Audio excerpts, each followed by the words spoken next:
Seu pai era um lixeiro. E você se tornou o lixo da sociedade. Não há lugar para você ou suas ideologias ignorantes, odiosas e malignas em uma sociedade civilizada.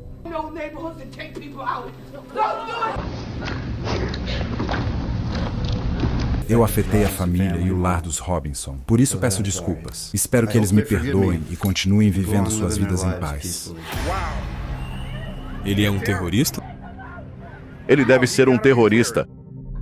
Quando se fala em chefe de culto, apenas um nome surge primeiro na mente antes de qualquer outro: Charles Manson. Alegadamente uma encarnação de Jesus, ele acreditava em um conflito racial apocalíptico que, de fato, resultaria na morte de pelo menos 9 pessoas. Das suas palavras, como o Sr. Evans as cita neste livro, fica claro que você era culpado de assassinato. No entanto, ele diz que em todas as suas conversas com você, nunca ouviu você expressar remorso. Você nunca sentiu remorso? Remorso pelo quê? Vocês fizeram de tudo comigo. Isso não me dá o mesmo direito?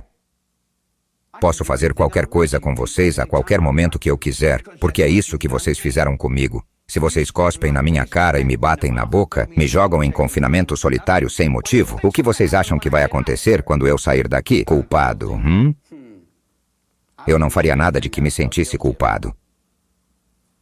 Você não se sente culpado de jeito nenhum?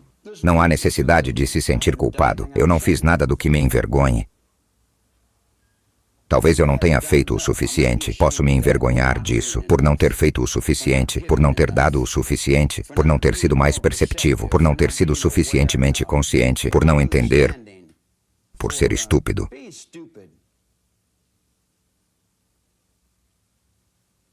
Talvez eu devesse ter matado 500 pessoas. Então eu me sentiria melhor. Dirigimos-nos ao Tribunal Superior de Los Angeles, onde Manson está prestes a ser condenado como líder de um culto mortal. Aos 9 anos, Charles Manson incendiou sua escola e estava sempre em problemas por faltar às aulas e cometer pequenos roubos.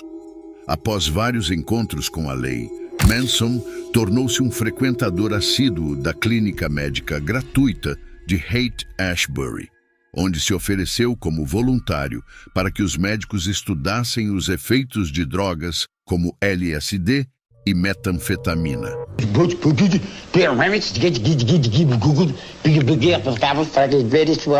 Ele frequentemente utilizava LSD e também começou a se inspirar na filosofia do amor livre, que era predominante durante o que ficou conhecido como o Verão do Amor.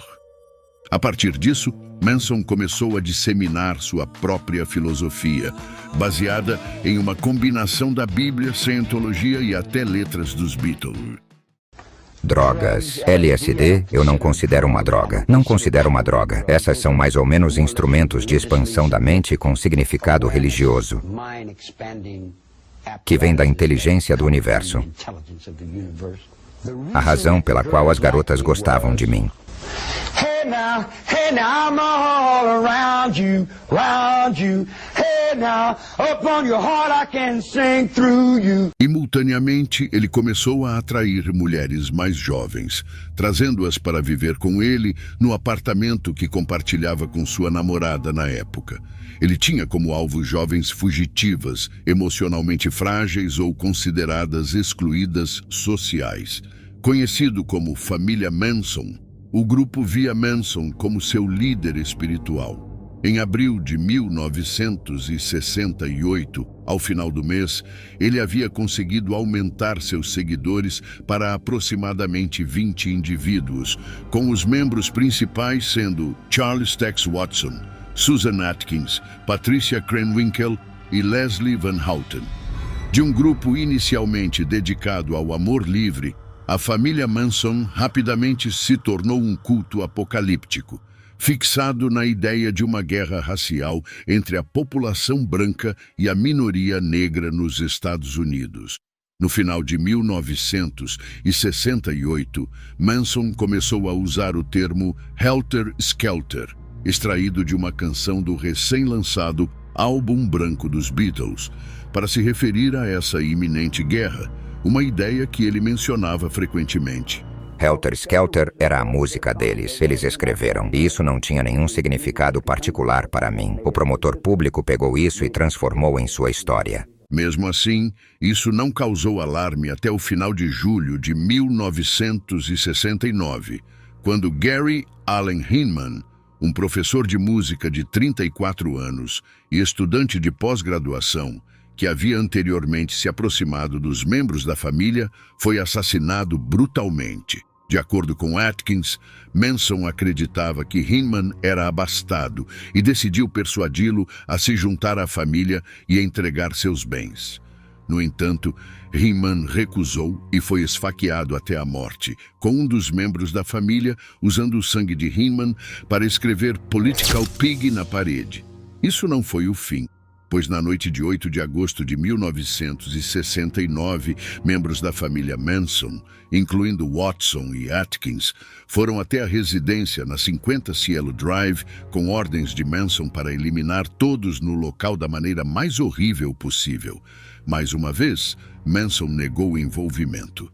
Certamente eu não diria a ninguém para fazer nada a alguém que eu não quisesse que fosse feito a mim. Naquele dia, na propriedade estavam Sharon Tate, que estava com 8 meses e meio de gravidez, seu ex-amante e amigo Jay Sebring, a namorada de Sebring, Abigail Folger, a jovem cuidadora de 19 anos, William Garretson, e seu amigo Stephen Earl Parent, de 18 anos.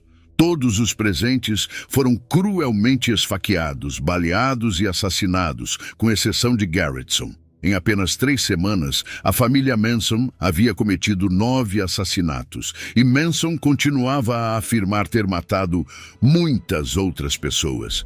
O julgamento da família Manson tornou-se um grande evento midiático, com eventos como o X esculpido nas testas dos réus e Manson saltando sobre a mesa de defesa para atacar o juiz. Nenhum dos réus mostrou arrependimento durante o julgamento. Para mim, ele afirmava que se sentia alguma coisa, era vergonha por não ter feito o suficiente. Manson, Watson, Atkins e Krenwinkel foram condenados à pena de morte em 19 de abril de 1979. Mas essa sentença foi depois alterada para prisão perpétua. Manson sempre afirmou ser inocente. Você está fixado na ideia de que eu matei alguém. Você tem isso na cabeça? Acha que eu matei alguém? Por que você quer me chamar de assassino? Eu nunca matei ninguém. Não preciso matar ninguém. Aqui temos Brenton Tarrant, de 28 anos, que fez um massacre na Nova Zelândia. Ele fez ataque meticulosamente planejado em 2 mesquitas em Christchurch. Em 15 de março de 2019, Tarrant, usando uma câmera montada no capacete, transmitiu ao vivo parte do ataque no Facebook. Ele foi visto dirigindo em direção à mesquita Al-Nur. Ao chegar na área-alvo, Tarrant, fortemente armado, caminhou de maneira despreocupada em direção à mesquita, enquanto transeuntes observavam em choque. Assim que chegou na entrada, Tarrant começou a atirar. Em apenas 2 minutos, Tarrant disparou 144 vezes. Em seguida, ele se dirigiu ao Centro Islâmico de Linwood, rindo, comentando e atirando à vontade. Lá, mais 7 pessoas perderam a vida. Seu pai era um lixeiro e você se tornou o lixo da sociedade. Ele está envergonhado da sua identidade. Você merece ser enterrado em um aterro sanitário. Tarrant planejava atacar outra mesquita quando a polícia colidiu com seu carro e o prendeu. No total, 51 pessoas morreram e 40 ficaram feridas. A maioria das vítimas era de origem islâmica. No julgamento, a acusação argumentou que o objetivo de Tarrant era exterminar não-europeus e imigrantes. Finalmente, Tarrant admitiu culpa em todas as acusações de homicídio, tentativa de homicídio e terrorismo. Harrison Tarrant, você está formalmente acusado separadamente das acusações de 1 a 15 da lista de acusações da promotoria, que alegam que no dia 15 de março de 2019, em Christchurch, em cada uma dessas acusações, de 1 a 51, como você se declara? Culpado ou inocente? Sim, culpado. Durante a sentença, familiares das vítimas emocionados se dirigiram diretamente ao assassino de seus entes queridos. Eu gostaria de dizer que meu pai, de 71 anos, teria te partido ao meio se você o desafiasse para uma briga. Mas você é fraco. Uma ovelha com uma capa de lobo por apenas 10 minutos de toda a sua vida. Em uma decisão histórica, ele foi condenado à prisão perpétua sem possibilidade de liberdade condicional, sendo esta a primeira vez que uma sentença assim foi aplicada na Nova Zelândia. Em cada uma das 51 acusações de homicídio, acusações 1 a 51, você é condenado à prisão perpétua. Ordeno que você cumpra as penas sem possibilidade de liberdade condicional. Em cada uma das 40 acusações de tentativa de homicídio, acusações 52 a 91, ele foi condenado a penas concomitantes de 12 anos de prisão. Pela acusação de cometer um ato terrorista, acusação 92, você foi condenado à prisão perpétua. Esse é Peyton Gendron, que protagonizou um massacre em Nova York. Conforme os relatos, no dia 14 de maio de 2022, Gendron executou um tiroteio em massa no supermercado Tops Friendly Market, situado na parte leste de Buffalo. Caos irrompe no tribunal logo cedo quando um homem investe contra o atirador Peyton Gendron, seguido por gritos e soluços enquanto os policiais o contêm, e Gendron é retirado do tribunal para sua segurança. Isso ocorre quando os familiares das 10 vítimas assassinadas em um ataque racista dentro deste supermercado em Buffalo finalmente têm a chance de confrontar o assassino que matou seus entes queridos. Parte do ataque foi transmitida ao vivo no Twitch, uma plataforma de vídeos. Inicialmente, Gendron foi visto se preparando com equipamento tático. Ao chegar ao local, é possível ouvi-lo dizendo: "Só tenho que seguir em frente, e este é o fim." O que aconteceu a seguir deixou o mundo inteiro em choque. O suspeito, usando colete à prova de balas e um capacete tático, atirou primeiro em 4 pessoas no estacionamento, matando 3. O atirador então entrou na mercearia, atirando em mais 9 pessoas, incluindo um policial aposentado de Buffalo que o confrontou. O guarda disparou várias vezes contra o suspeito, mas isso não o deteve, pois ele estava usando equipamento tático de proteção. O atirador, fortemente armado, matou o guarda momentos depois. O Twitch encerrou a transmissão ao vivo em poucos minutos, mas o estrago já estava feito. O mundo assistiu ao horror em tempo real. A polícia chegou imediatamente, mas naqueles momentos, 10 pessoas já haviam morrido e outras 3 estavam feridas. Todas as vítimas eram afro-americanas. Gendron foi rapidamente preso. Ele atirou em muitas pessoas lá dentro. Oh, meu Deus! Ele atirou em muitas pessoas lá dentro. Oh, meu Deus, uau!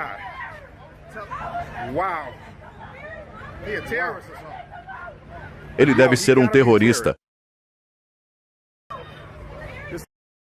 Oh, meu Deus, ele atirou em tantas pessoas lá dentro. Uau, uau!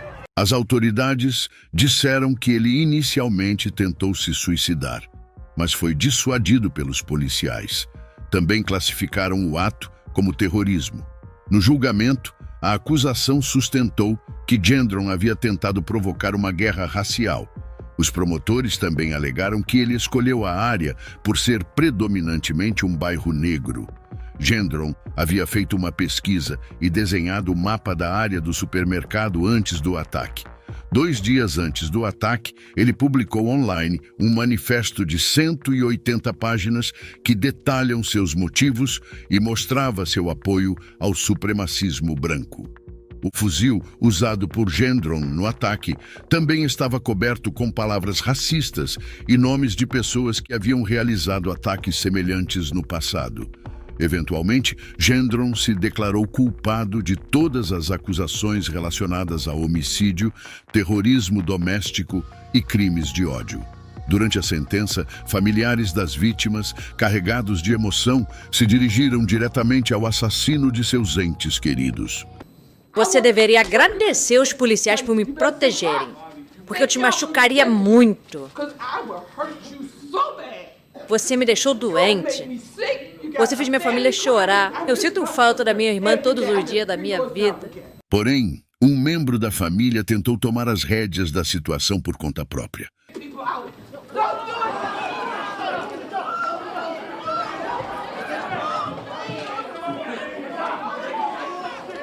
Ele avançou em direção a Gendron, mas foi rapidamente detido e escoltado para fora do tribunal. Gendron foi autorizado a falar ao tribunal, onde demonstrou pesar por suas ações e pediu desculpas às famílias das vítimas. Sinto muito por roubar a vida de seus entes queridos. Não consigo expressar o quanto me arrependo das decisões que tomei, levando as minhas ações em 14 de maio. Fiz uma coisa terrível naquele dia. Atirei e matei pessoas porque elas eram negras. Olhando para trás agora, não consigo acreditar que realmente fiz isso. A juíza também proferiu palavras severas. Finalmente, ele foi condenado à prisão perpétua, sem possibilidade de liberdade condicional. Não há lugar para você ou suas ideologias ignorantes, odiosas e malignas em uma sociedade civilizada. Não pode haver misericórdia para você, nenhuma compreensão, nenhuma segunda chance. O dano que você causou é grande demais, e as pessoas que você feriu são valiosas demais para esta comunidade. Você nunca verá a luz do dia como um homem livre novamente.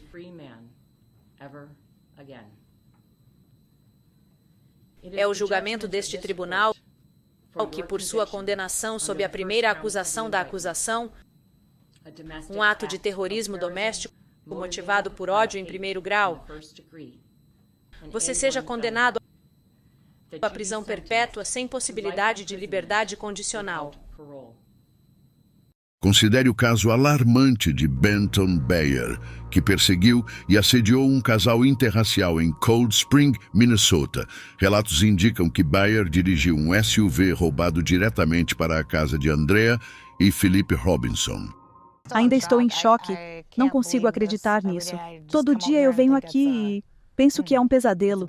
A polícia informou que ele havia colocado uma grande pedra no pedal do acelerador para colidir com a residência dos Robinsons. O incidente foi registrado por uma câmera Ring. Ele quebrou as janelas para atirar em câmeras e,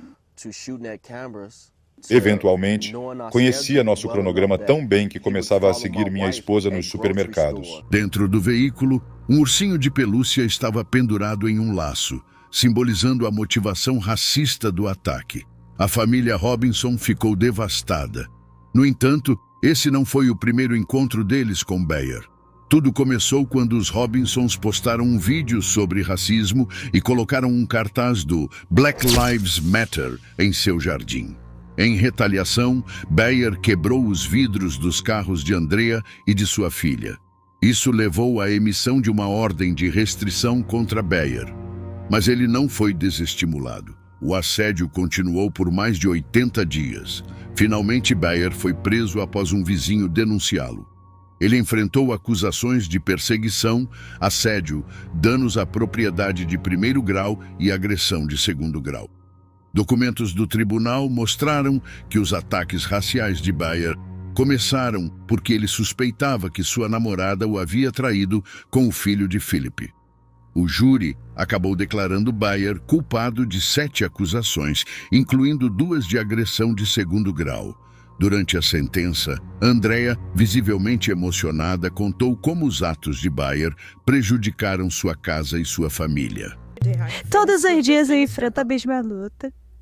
A casa que eu costumava chamar de lar, agora se assemelha à casca de uma vida que um dia existiu. É uma família que mudou para sempre. O lugar que chamávamos de lar estava vazio e seus pertences eram vendidos. Bayer se dirigiu ao tribunal demonstrando arrependimento por suas ações e pedindo perdão aos Robinsons. Eu afetei a família e o lar dos Robinson. Por isso peço desculpas. Espero que eles me perdoem e continuem vivendo suas vidas em paz. Bayer recebeu uma sentença de 105 meses de prisão, devendo cumprir pelo menos 70 meses antes de poder solicitar liberdade condicional. O atirador no massacre em um Walmart, em El Paso, Texas, foi condenado a cumprir 90 penas de prisão perpétua consecutivas. O jovem de 24 anos, Patrick Crusius, ainda enfrenta acusações estaduais que podem resultar na pena de morte após matar 23 pessoas naquele Walmart. No início deste ano, ele se declarou culpado de quase 50 acusações federais de crimes de ódio, tornando este um dos maiores casos de crimes de ódio do governo dos Estados Unidos.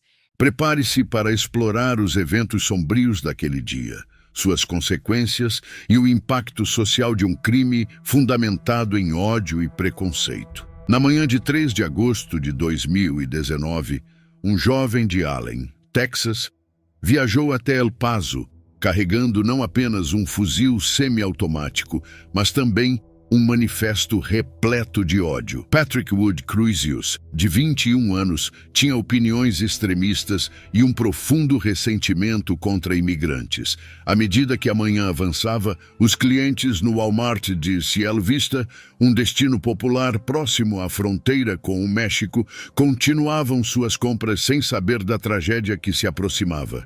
Determinado e armado, Crusius entrou na loja pouco antes das 10h30, horário local. Em poucos minutos, o som dos tiros reverberou pelos corredores, convertendo o local de compras em um campo de caos e destruição. O alerta de atirador ativo do gerente da loja provocou uma evacuação rápida, com clientes e funcionários buscando refúgio ou fugindo em pânico. Os primeiros socorristas chegaram em 6 minutos, uma resposta ágil que provavelmente evitou mais mortes. Crusius foi preso sem incidentes em uma interseção próxima.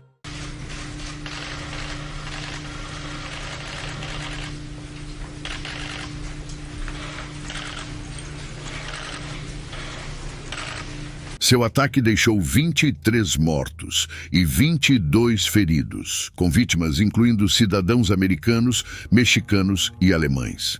Depois do tiroteio, o manifesto que Crusius publicou online, minutos antes do ataque, se tornou o foco da investigação.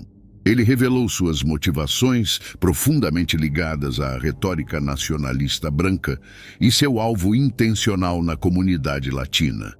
No rescaldo do tiroteio no Walmart de El Paso, a comunidade entrou em luto e a nação foi forçada a encarar a dura realidade da violência movida pelo ódio. Ele mostrou muita pouca emoção. Ele não olhou para nenhuma das vítimas ou suas famílias.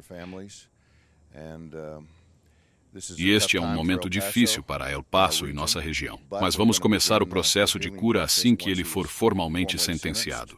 Patrick Wood Crusius enfrentou acusações de assassinato em primeiro grau e as autoridades federais iniciaram uma investigação sobre crimes de ódio devido às motivações raciais evidentes em seu manifesto. À medida que o caso se desenrolava, Crusius se declarou culpado de NIP-20 acusações federais, incluindo crimes de ódio e infrações relacionadas a armas. Com isso, ele evitou a pena de morte e foi condenado a 90 sentenças de prisão perpétua consecutivas, sem possibilidade de liberdade condicional. No tribunal, Russell Cordier, um conhecido membro da Ku Klux Klan, está prestes a ser sentenciado por seu crime terrível.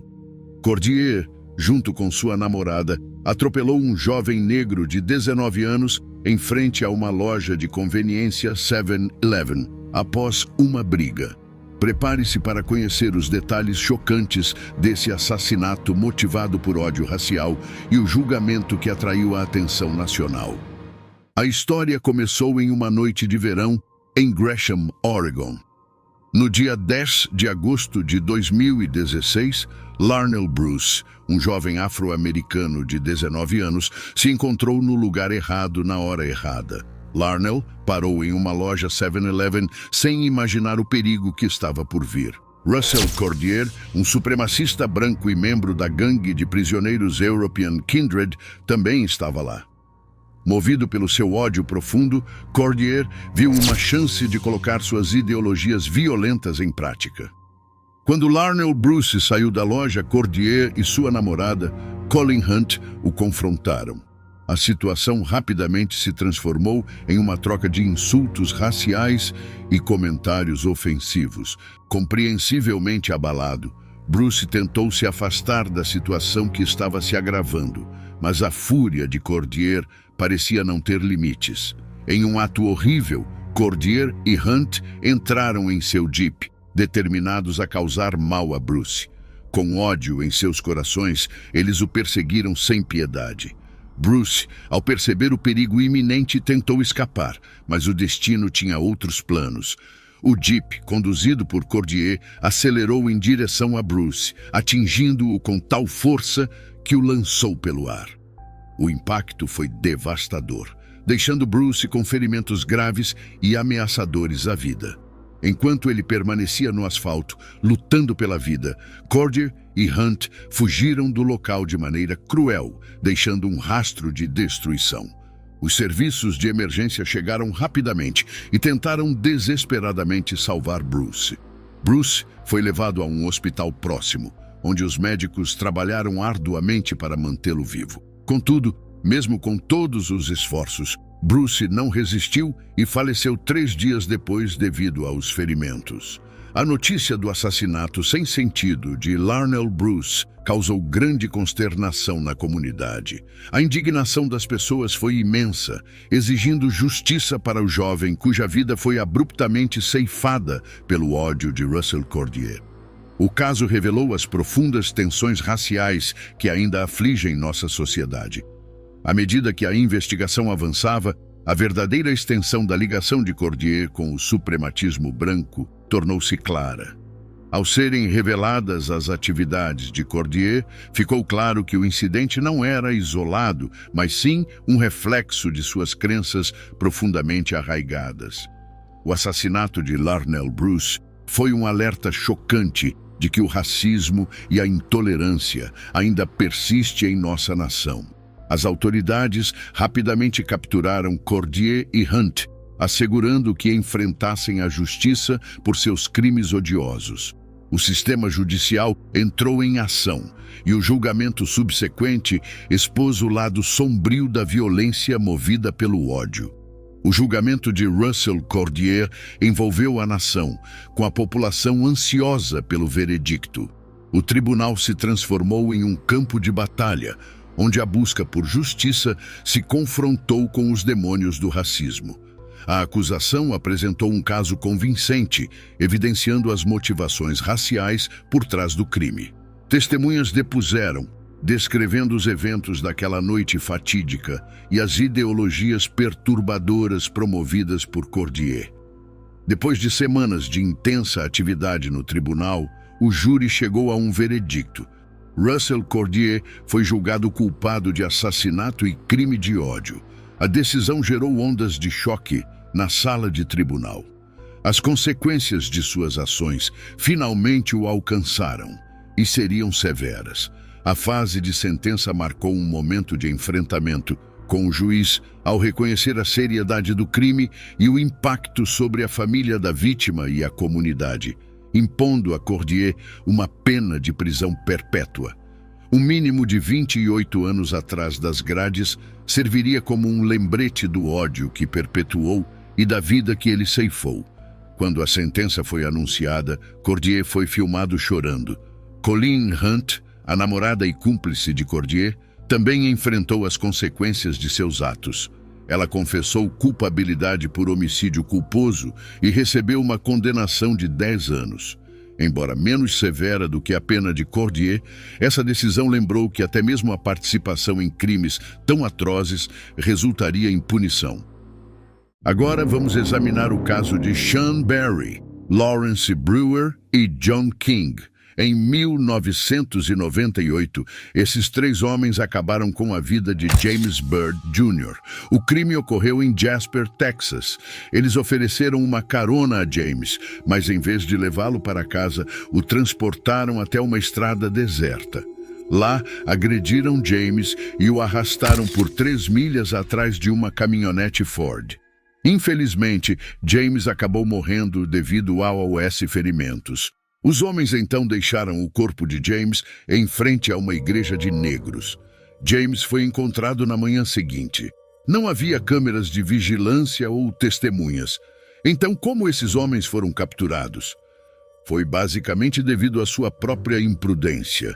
Perto do local do crime, a polícia encontrou uma chave inglesa com a palavra Barry, gravada, claramente pertencente a Sean Barry.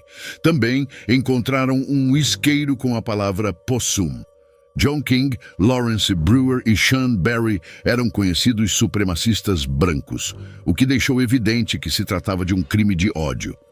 King, em particular, exibia várias tatuagens extremamente odiosas, incluindo o símbolo de um grupo de ódio chamado Cavaleiros Confederados da América. Um juiz considerou todos eles culpados pelo assassinato de James. Em 2011, Lawrence Brewer foi executado por injeção letal, e em 2019, John King teve o mesmo destino. Sean Barry foi condenado à prisão perpétua, mas pode ser liberado já em 2038.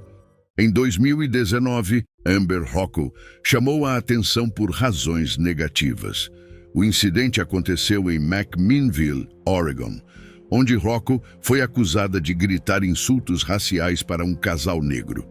O choque foi grande em um ambiente público, deixando testemunhas horrorizadas e as vítimas profundamente traumatizadas. O casal negro, cujas identidades foram mantidas em sigilo por questões de segurança, estava apenas passando o dia quando Rocco começou a proferir uma série de ofensas e comentários racistas. O casal, que estava de visita, havia estacionado seu carro em um estacionamento de um shopping. Robertson e um parente foram até a loja Gandalf's Smoke and Vape Shop, deixando Goodyear esperando no carro. Quando Rocco estacionou seu veículo ao lado do deles, começou a criticar o estacionamento. Sem que Goodyear soubesse, Rocco havia usado um insulto racial, incluindo a palavra com a letra N, conforme relatado por uma testemunha. A situação se intensificou quando Rocco saiu de uma pizzaria Domino's. Assim que deixou o local, Goodyear imediatamente a confrontou sobre a linguagem ofensiva usada e Robertson, já de volta ao carro, viu a situação se agravar rapidamente. Visivelmente irritada, Rocco cuspiu no peito de Goodyear pela janela do carro aberta. O casal, atônito com sua audácia, tentou acalmar a situação, mas a agressividade de Rocco só se intensificou. Ela deu um tapa em Goodyear e então brandiu uma faca, fazendo ameaças aterrorizantes. Rocco gritou, "Vou te esfaquear, vou te matar!" enquanto levantava a faca de forma ameaçadora. O bebê de 15 meses do casal, que estava no banco de trás, começou a chorar desesperadamente devido à confusão. Robertson, pensando rápido, começou a filmar o incidente com seu celular. O vídeo capturou os insultos e gestos ameaçadores de Rocco, fornecendo provas de suas ações. Na gravação, Rocco pode ser ouvida chamando Robertson e Goodyear de insultos raciais.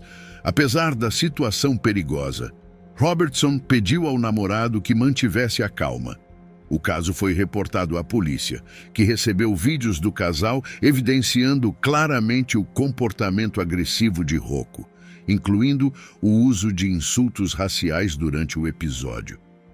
Robertson também contou aos oficiais como Rocco tentou machucá-la ao fechar a porta do carro de forma brusca contra seu tornozelo, o que causou uma dor significativa, avaliada por ela em 7 de 10. Quando questionada pela polícia alguns dias depois, Rocco negou qualquer culpa. Ela afirmou que estava apenas se defendendo e insistiu que não era racista. A juíza Jennifer Chapman condenou Rocco a 30 dias de prisão, a fazer aconselhamento para controle da raiva e 80 horas de serviço comunitário. Além disso, ela foi sentenciada a 3 anos de liberdade condicional, com a proibição de possuir armas ou contatar Goodyear e Robertson. A juíza permitiu que Rocco se entregasse até às 19 horas.